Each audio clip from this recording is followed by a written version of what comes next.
Mostly honourable chief மினிஸ்டருக்கு நிறைய inputs வந்து last ஒரு 15 days to 16 days அவங்க வந்து ரெவ்யூ மீட்டிங் நடத்தியிருக்காங்க.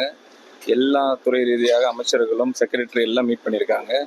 ஆல்மோஸ்ட் ஒரு per day almost 6 hours to 7 hours spend பண்ணியிருக்காங்க. நிறைய இன்புட் ஷேர் பண்ணியிருக்காங்க. அதன் அடிப்படையில் வந்து கேபினட் மீட்டிங்கும் நல்லபடியாக நடந்து முடிஞ்சிருக்கு. வரப்போகிற நாட்களில் ஆகஸ்ட் 1st week நல்லபடியாக தமிழக வெற்றிக் கழக அரசு பதவியேற்ற முதல் தமிழ்நாடு பட்ஜெட் நல்லபடியாக தாக்கல் செய்யப்படும். ஆகஸ்ட் முதல் வாரத்தில் தமிழ்நாடு அரசின் பட்ஜெட் தாக்கல் செய்யப்படும் என்று நிதியமைச்சர் மரிய வில்சன் தெரிவித்துள்ளதை நாம் அண்மை செய்தியாக பார்த்து கொண்டிருக்கின்றோம்.